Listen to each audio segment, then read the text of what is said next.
அஸ்ஸலாமு அலைக்கும். இன்றைக்கி நம்ம என்ன செய்ய போகிறோம்னா ஒயிட் சிக்கன் குருமா. அதுக்கு தேவையான பொருள் சிக்கன் 1.5 கிலோ, மற்ற இந்த பொருள் எல்லாம். இப்போ நம்ம ஸ்டவ்வை ஆன் பண்ணிக்கிறோம்.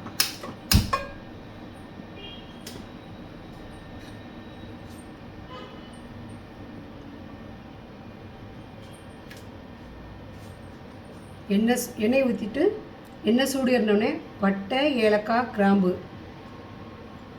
இந்த 3 பொருளையும் போட்டுறோம். போட்டு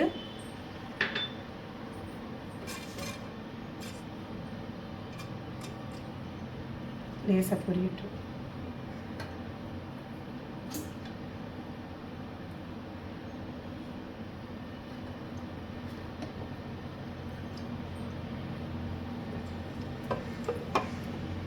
லேசாக பொரிஞ்ச உடனே ரெண்டு வெங்காயம், பெரிய சைஸ் வெங்காயம், பெரிய வெங்காயம் கட் பண்ணி நம்ம அதை சேர்த்துக்கிறோம்.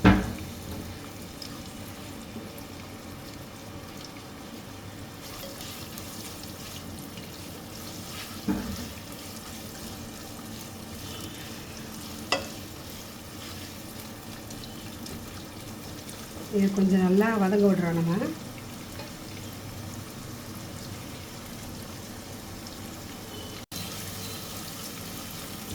நல்லா கொஞ்ச நேரம் ஒரு 5 நிமிஷம் போட்டு நல்லா வெங்காயம் வதங்க விடுறோம்.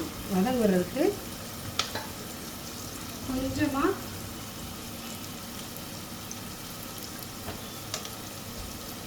கொஞ்சமாக சால்ட்டு போட்டோம்னா கொஞ்சம் நல்லா வதங்கிடும். சீக்கிரமாக வதங்கட்டும். ஒரு 5 நிமிஷம் மூடி போட்டு விடலாம். லேசாக வதங்கிருக்கேன், வதங்கிடுச்சு.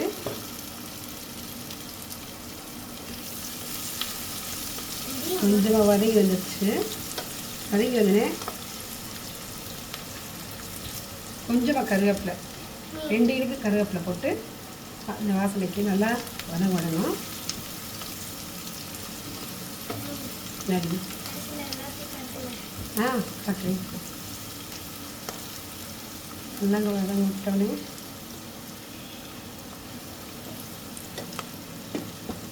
ரெண்டு ஸ்பூன் இஞ்சி பூண்டு பேஸ்ட், 2 ஸ்பூன் இஞ்சி பூண்டு பேஸ்ட்,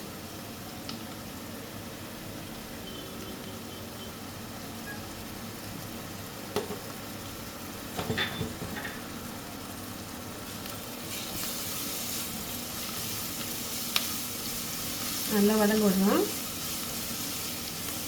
மடி ஒயிட் சிக்கன் கறி.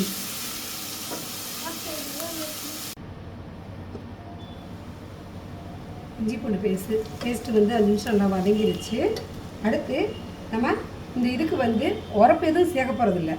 வெறும் பச்சை மிளகா தான். ஒரு 20 பச்சை மிளகாவை 2 கட் பண்ணி, இந்த காரம் தான் இது நம்ம இந்த குருமாவுக்கு. இந்த இதை போட்டு நல்லா வதங்கிடணும். நம்ம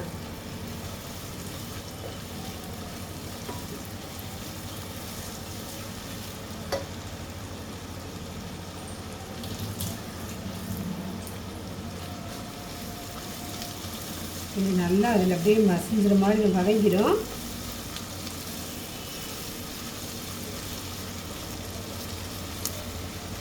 ஒரு 2 நிமிஷம் வதங்கட்டும். 2 நிமிஷம் வதங்கினோடனே அடுத்து நம்ம அடுத்து உள்ளதை சேர்த்துக்கலாம்.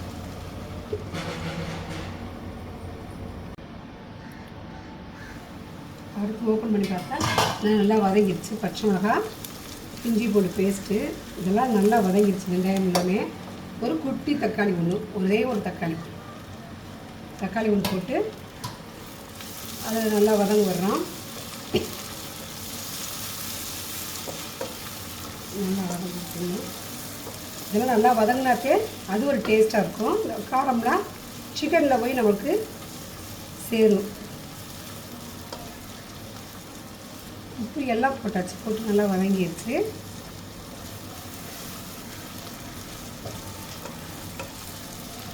ஒரு 5 நிமிஷம் தக்காளி நல்லா வதங்கிடட்டும். ஒரு 3 நிமிஷம் மூடி வச்சிடலாம். வதங்கிடுச்சு. தக்காளிலாம் நல்லா வதங்கிடுச்சு. நல்லா வதங்கிடுச்சு. நீ அடுத்து இந்த சிக்கன் நம்ம க்ளீன் பண்ணி வச்சுக்கோங்களா, அந்த சிக்கனை எடுத்து அந்த இதில் போட்டு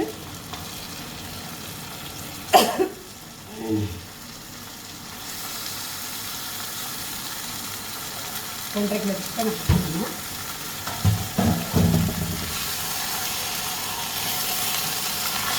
நல்லா வதக்குறோம்.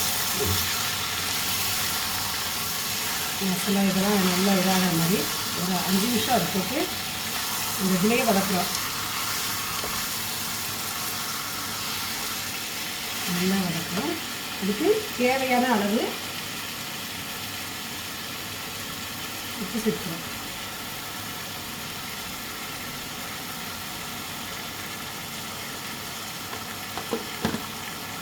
சிக்கனுக்கு தேவையான அளவு உப்பு சேர்த்து நல்லா இதை நல்லா புரட்டி விடுறேன்.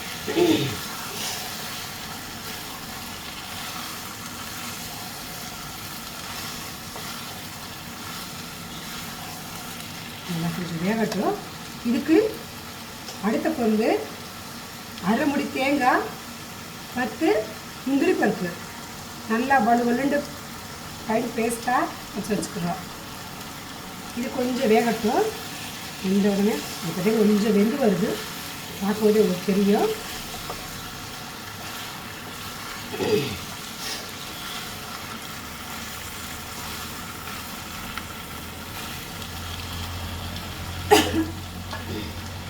நல்லா வந்து 5 நிமிஷம் வேகட்டும். நம்ம சட்டியால் மூடி வச்சிடலாம். இப்போ ஓப்பன் பண்ணி பார்ப்போம். கொஞ்சம் நல்லா வெந்திருக்கு. இது இன்னும் நல்லா முழுசாக வேணும்னா தண்ணி, இதுக்கு தேவையான தண்ணி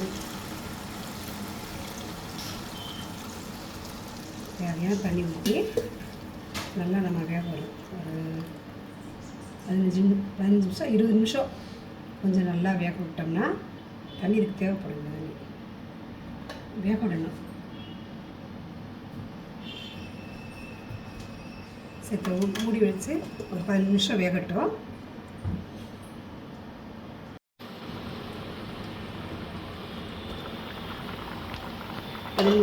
பதினஞ்சு நிமிஷம் கழிச்சு திறந்து பார்த்து நம்ம சேர்த்துக்கலாம். அரை முடி தேங்காய் 10-15 முந்திரி இதனால் அரைச்சி வச்ச பேஸ்ட்டை இதில் நம்ம சேர்த்துக்கிறோம்.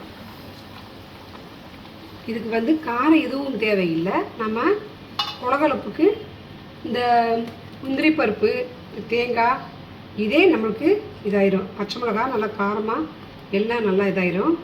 இதை ஒரு 10 நிமிஷம் வேக விடலாம். 10 நிமிஷம் வேக விட்டு கொதிக்க விட்டு இது நல்லா எல்லாம் டேஸ்ட்டாக இருக்கும். எல்லாத்துக்கும் ஊற்றி சாப்பிட்றதுக்கு நல்லா ருசியாக இருக்கும். இதே குழகலப்பு போகுது. நம்ம முந்திரியோட குழகலப்பே போதும் உங்களுக்கு. தேங்காய் முந்திரி இந்த டேஸ்ட்டே போதும் உங்களுக்கு. இது இப்போ இந்த நேரத்தில் நம்ம உப்பு டேஸ்ட் பண்ணி பார்க்கலாம்.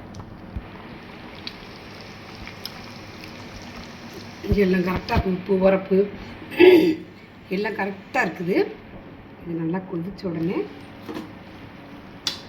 கொத்தமல்லியை தூவி இறக்கிடலாம். கொத்தமல்லி தூவி வச்சு தூவி ஒரு 2 கொதி விட்டு கொதிக்கிட்டோம். கொதிச்சோடனே நம்ம இறக்கி நம்ம சாப்பிடலாம்.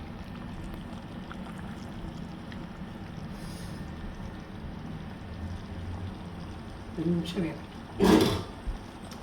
மூடி வச்சிடலாம்.